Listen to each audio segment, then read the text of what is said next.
Welcome to Hope for Anxiety and OCD. One thing that we often see with anxiety is that individuals who struggle will commonly have issues with their digestive system. They may have gone to doctor after doctor, gastroenterologist, have tests run, only to find out that they can't necessarily find anything specific, and it may be tied back to stress and anxiety. Today on the show, I have with me Maggie Roney, who's a licensed professional counselor and certified functional medicine provider.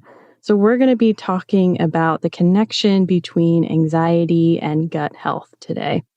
Maggie, how did you become interested in additional training? So you started out as a licensed professional counselor and then chose to become certified in functional medicine. How did you get to that route? I specialize also with trauma and EMDR consultant. And I would see many clients that even as we cleared the trauma, we worked on lifestyle choices and even lowering the stress, they would still be on medications after medications after medications. And I want to make just a side thing here of I am not against medication. It has its place and it's time to use it. But I would have people even just going through so many and they're not working. And then I thought there has to be a different way. There has to be something that can be added or something that can be done. People would want to come off of their medications due to side effects that they did not particularly care for, or that, it worked at first, but now it's not working. So that was one reason. Another is my own health journey. I was 35 and they said, you're completely healthy, but yet I'm on 5 medications. That did not make any sense to me. And none of them were things like insulin or something like that. So as I learned more and I went through my own health journey, I thought, I can really integrate these two and help someone else. And that's whenever I sought out an accredited certification. Okay. I know a lot of people who have experienced trauma, we talk about how trauma is stored in the body. This is just one way it can manifest in terms of digestive issues, but it can also manifest just in terms of muscle tension, sexual dysfunction issues, whole host of things. And a lot of times people don't necessarily connect that back to the traumatic experience. I know that you and I had talked off air about even autoimmune issues that people have. Oftentimes that's very common with trauma, things like fibromyalgia. Right. Yes. And it's not even, it's the traumatic, event that even caused that, but it was, lifestyle choices and just stressors that people are going through. And then maybe someone got a virus and then that's what kicks the body into an autoimmune condition. Gotcha.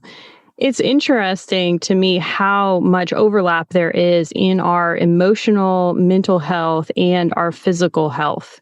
And unfortunately, a lot of times those seeking help is very polarized. Perhaps the counselor may not be talking with the primary care physician and vice versa to really figure out and get to the bottom of what's going on. Have you seen that with your practice as well, that those areas tend to be siloed and people aren't communicating as much? I have, or when counselors, because I do believe that more often than not, counselors do try to reach out. It's kind of just slid under the rug of, okay, good, you're just taking care of the mental health, that's fine, but you leave everything else to me. So sometimes you have to find physicians that are receptive to different ideas, or even as the therapist, I have this insight, can you help me understand this part of it? And so that can be difficult, but I do see where there is just not enough communication. I think it can be hard for clients too. If they're honest with their medical practitioner to say, I have anxiety, they're afraid a lot of times that their symptoms will be dismissed, like, that's just automatically your anxiety, versus fully looking into the different aspects of it. Right. So how can functional medicine benefit people in a different way than traditional Western models of medicine? Unfortunately, with Western medicine, as many advancements as we have made, but unfortunately, it has now become a one size fits all. So if you have anxiety, here's your protocol, here's what you do, here's your prescription. We see you in a month to 3 months or whatever that may be. With functional medicine, we look at you as the individual. What is it that you are needing or could be doing differently? You could have low simmering chronic stress, nothing really, really big, not like a divorce or death or moving, something of that nature, or abuse, anything like that.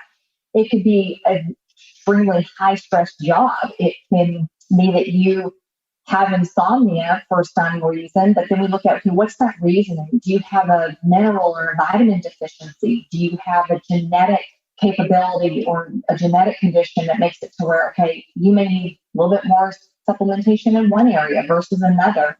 Is it that you have food sensitivities? They are exacerbating these symptoms that you are experiencing. So really is getting down to the root causes for that individual, which unfortunately is a lot of just toxins, crap food, and stress. And if you're able to eliminate those things, then you're able to feel a lot better physically, is what you're saying? Yes. Talk with us about toxins. Like, what kind of toxins do you see that the people are dealing with or consuming? Maybe some that we aren't fully aware of. Of course, the dyes in our food, the red dye, blue dye, yellow dye, that's really bad, obviously, for ADHD, but then also the anxiety, processed foods, a lot of the foods, we have things that we can't even pronounce, and those have difficulties with the body to break down and utilize for nutrients, and it can create intestinal impermeability, which we can get into in just a little bit. Other toxins can be our personal care products. For some reason, here in the United States, they allow so many more ingredients that are banned in Europe, and severe fines and shutting down your business if you use them. There's glyphosate, which is Roundup, weed killer. It is FDA approved, even though yet the FDA says, okay, it causes difficulties, but the FDA approves it for our crops to be utilized for weed killer, and then we ingest that. And that has a tremendous effect on our bodies. And another thing, as great as technology is, we all love it, especially over this last year, it saved us.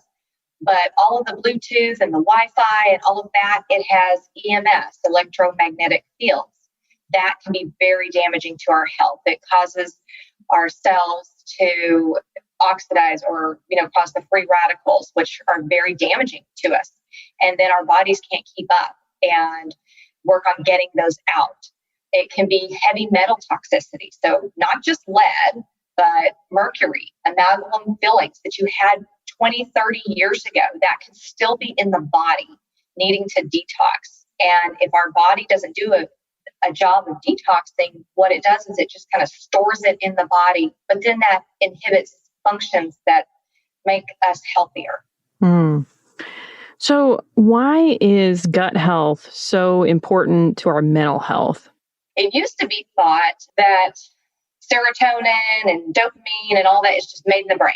However, they have discovered now, scientists have discovered that in our gut, we actually have a third nervous system. It's called the enteric nervous system. And in that, because when we eat foods and the digestive process, even whenever you smell the food, it begins so that it releases enzymes to tell the stomach, hey, get ready. Let's make acid to break down the proteins that are coming and get everything that needs to go to the small intestine, the large intestine, and we will utilize what is needed.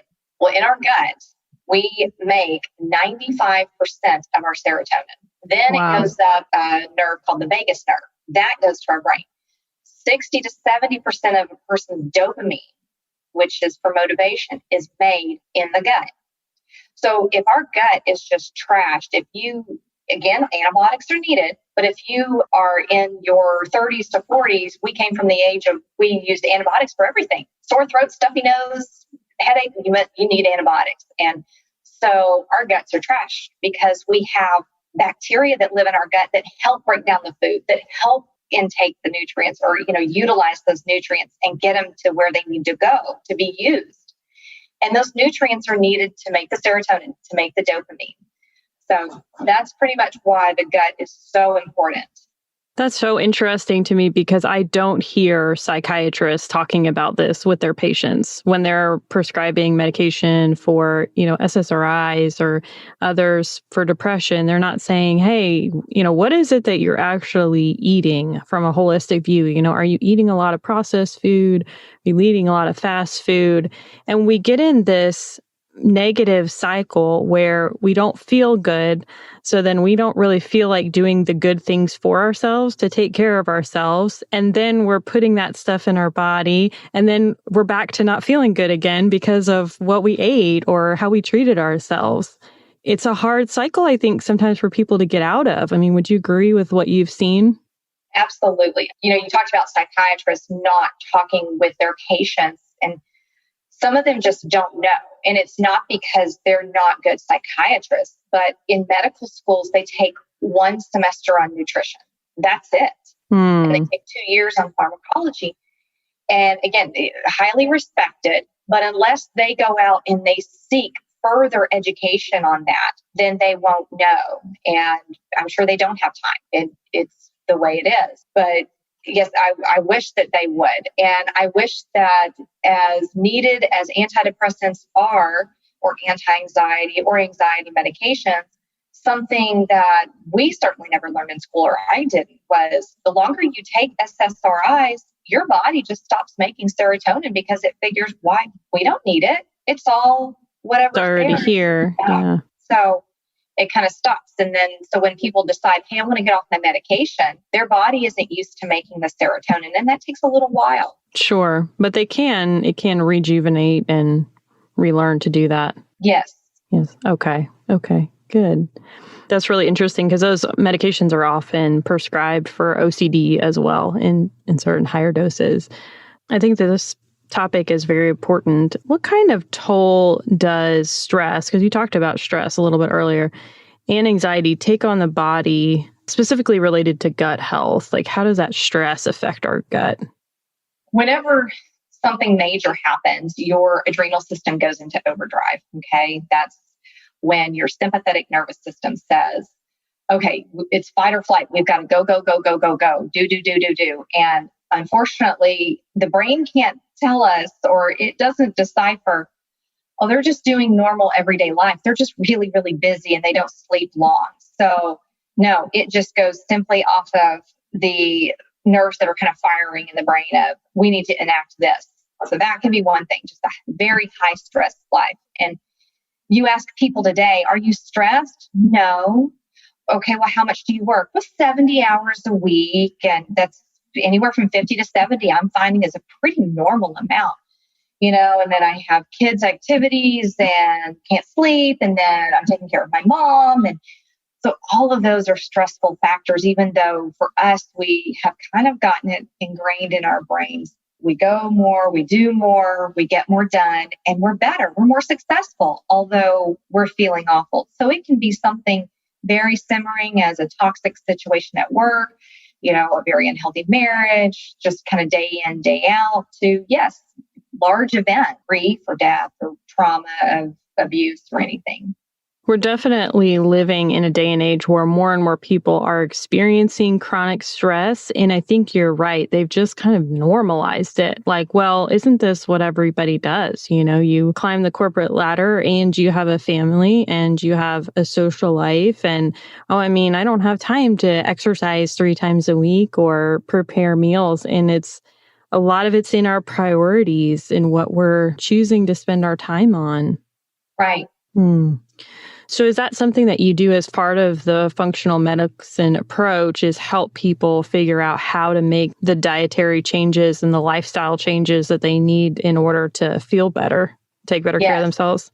Yes. And it's not just, oh, I see this on your paper. Okay, so you need to do this, this, and this. We talk about what is the motivating factor for them to keep this behavior in, and then also explaining down to the science of, this is what it's truly doing to your body. And this is how it's affecting your nervous system.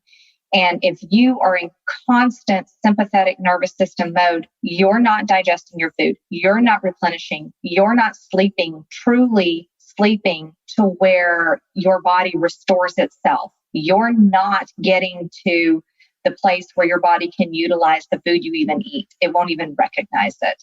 Therefore, you're not making serotonin. You're not making GABA. You're not making dopamine. So being in that fight or flight state really arrests the digestive system, because that has to come from the other part of our nervous system, right? Kind of like that, be more relaxed. Yes. Yeah. I think so many people don't know that or don't realize that. What are some small steps you would say that people can take to achieve better gut health? I would think the first thing is to really look at your schedule and really kind of prioritize what is important for you, and what do you want to accomplish, whether it's in the day or the week, and beginning to really have activities that are self-care, whether it's exercise, yoga, spending time with others, being social. That is very, very important to have those deep relationships with others. Another thing would be to really look at what you are eating.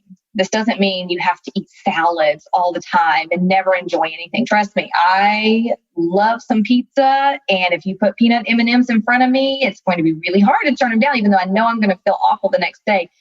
And sorry, but I love a good margarita, but at the same time, knowing, okay, I may have to watch when I eat those and things, but watch for the amount of sugar that you are eating. Sugar is terrible for our bodies. It causes such an inflammatory response, even though it may not when you are in your teens and 20s, but it will add up. And kind of begin to look at different areas that you would like to detoxify, and whether that's in cleaning products, because there are chemicals in there that are neurotoxic. There are chemicals in there that affect our endocrine system, which makes our hormones. And there are things that affect our adrenals, which then affects everything in our body. So really looking at all of your products that you have. Another thing would be to, when your doctor says your lab work looks great, you're in good health, actually ask some questions. Kind of look at it. Okay, well, it's within range, but is that the best range for me? And those are some basic areas. Do you have people that come to you that their labs look great, but they kind of like what you said with your own story, they just don't feel good, or they don't feel like themselves, or they feel like they could be at a better place of health? Mm-hmm. Oh, yes. Everything is completely within range, the standard range of here's what the lowest person that is normal, here's the highest person that is normal. They're all within range, but it's not at its optimal for that person. And then looking at the relationships with these different results, we can tell, okay, well, I think, you would benefit from digestive enzymes, for whenever the stomach breaks down proteins, or it really kind of indicates you're low in B6 or B9, those types of things, which are B6 is probably one of the most prevalent Bs that is needed to create neurotransmitters and to create energy in the cell cycle. Okay. Awesome. Sounds like there's a lot of different options that people have, whether that's diet changes, supplement, reducing stress in order to get to a better place. Yes. Yeah. And really just trusting that inner intuition of, your own body, and when you feel most optimal and when you don't. Start really paying attention to those cues of like, when I eat these certain things, I notice I feel this way the next day, just like you were saying. Or if I eat those things, I have more energy, or I feel a little bit better. I mean, it can just make a huge difference, just trying to make small changes, being very just in tune with where we're at with our own bodies. Right. And that is difficult, because I think that we are taught, or at least it seems that way, to just ignore your own body and just keep going. And okay, well, they said everything's normal, so I don't know, maybe I'm making this up in my head. And then we excuse that, as you said earlier, we excuse that as normal and don't even pay attention to it until then we have other things. I've talked to several clients. They will say, I was fine until this year, and then all of a sudden I have type 2 diabetes, and I'm hypothyroid or this or that. And it didn't happen all of a sudden. And we kind of delve into looking at, what happened, the root cause, and working on reversing those issues. This has been, I think, very informative. So towards the end of every podcast, I like to ask our guests to share a story of hope, which is a time in which you received hope from God or another person. So I looked at that question. The first thing that came to my mind would kind of, in a way, be my testimony. And I believed as a child, and then through my 20s, just some things happened. And I thought, no God. Well, with my son, when he was in the 3rd grade, he became suicidal. And it was just kind of out of nowhere. It didn't seem right. Something wasn't adding up. And then got him to a different place, a different school. We ended up switching schools. He wasn't bullied or anything, couldn't figure it out. And then decided on medication. Things got a little bit better. The following year, suicidal again. And then a break in the next year, the 3rd year, and then suicidal again. Wow. What we eventually found out was, and I know this is extremely controversial, but this is my, story of my experience. And what we found out, it was a vaccine injury. Every time he received this vaccine, it was 11 to 13 days later, he would become suicidal. And again, it didn't click until that 3rd time. I thought something is different. And so he had been on medication for years and years. And through that experience, whenever your child is suicidal and everything, I just said, okay, I don't know what is up there, but just help. I didn't bargain or anything. And literally, when the first time I saw him happy and running into school and the sunlight was shining down on him, and I took a picture of it and I sent it to his teacher and I said, this is hope for me. And I said, and this secures my faith. I mean, it was the most peaceful feeling I had in knowing things were going to be okay. Now, yes, we still had a rough few years and we had to detoxify him of the heavy metals. And now he is off all of his medications and doing great. Does he still struggle with anxiety, when certain things happen, changes and all of that? Yes. But that's why he has tools that he's learned from other counselors. But that honestly was the greatest just moment of hope I've ever had in my life. That's good. That's good. I think it was very perceptive for you to be able to put those dots together and be able to advocate him to get what he needed at that time and trying to look at it from a holistic point of view. I think that's really important. Well, thank you so much, Maggie, for coming on and talking with us about functional medicine and gut health. I think it's been very interesting and informative, and hopefully will help some people kind of think through their life and how they can make further positive lifestyle changes. Yes, thank you so much for having me. Hope for Anxiety and OCD is a production of By the Well Counseling. Our show is hosted by me, Carrie Bach, licensed professional counselor in Tennessee. Opinions given by our guests are their own and do not necessarily reflect the views of myself or By the Well Counseling. Our original music is by Brandon Mangroom. Until next time, may you be comforted by God's great love for you.